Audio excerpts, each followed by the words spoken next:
ಈಗ ನಮಗೆ 4 ಜನ ಅಣ್ಣ ತಮ್ಮದಿರಿದ್ದಾರೆ, ಇನ್ನು 3 ಜನ ಹೊಲ ಉಳುತ್ತಾರೆ.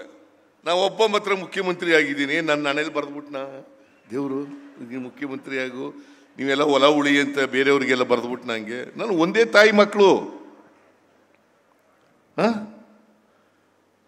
ನೋಡಿ, ಅದಕ್ಕೆ ಈ ಶಿಕ್ಷಣ ಸಂಸ್ಥೆಯಲ್ಲಿ ಗುಣಮಟ್ಟದ ವಿದ್ಯೆಯನ್ನು ವೈಚಾರಿಕತೆಯಿಂದ ಇರ್ತಕ್ಕಂಥ ಶಿಕ್ಷಣ, ಇಲ್ಲಿ ಟೀಚರ್ಗಳು ಕೂಡ ಹೇಳ್ಕೊಡ್ಬೇಕು ಮಕ್ಕಳಿಗೆ.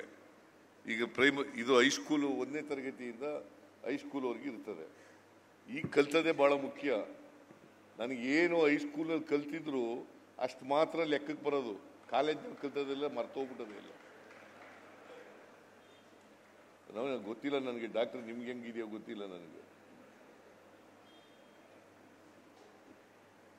ಕಾಲೇಜ್ನಲ್ಲಿ ಕಲ್ತದೆಲ್ಲ ಮರ್ತೋಯ್ತು. ಪ್ರೈಮರಿ ಸ್ಕೂಲ್ನಲ್ಲಿ ಮತ್ತೆ ಹೈಸ್ಕೂಲ್ನಲ್ಲಿ ಕಲ್ತಿದ್ನಲ್ಲ ಅದೇ ಜ್ಞಾಪಕ ಇರೋದು. ಅಲ್ಲಿ ನಿಮಗೆ ಮಕ್ಕಳನ್ನ ಯಾವ ಥರ ತಯಾರು ಮಾಡ್ತೀರಿ ಅದ್ರ ಮೇಲೆ ಅವರು ಬೆಳವಣಿಗೆ ಆಗುತ್ತೆ ಅಲ್ವಾ. ಮತ್ತು ತಂದೆ ತಾಯಿಗಳು ಕೂಡ, ಪೋಷಕರು ಕೂಡ ಇದು ಹೇಳ್ಕೊಡ್ಬೇಕು ಮನೆಯಲ್ಲಿ ಕೂಡ.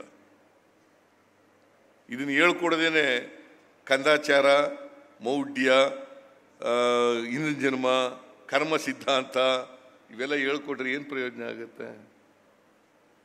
ಅವ್ರು ಮನುಷ್ಯರು ಆಗದೇ ಇಲ್ಲ. ನಾವೆಲ್ಲ ರಾಜಕೀಯದಲ್ಲಿ ಇರೋರಿಗೆ ಗೊತ್ತಾಗ್ತದೆ ಎಷ್ಟು ಜನ ವಿದ್ಯಾವಂತರು ಜಾತಿ ಮಾಡ್ತಾರೆ ಅಂತ ಅನ್ನೋದು ಗೊತ್ತಾಗುತ್ತೆ.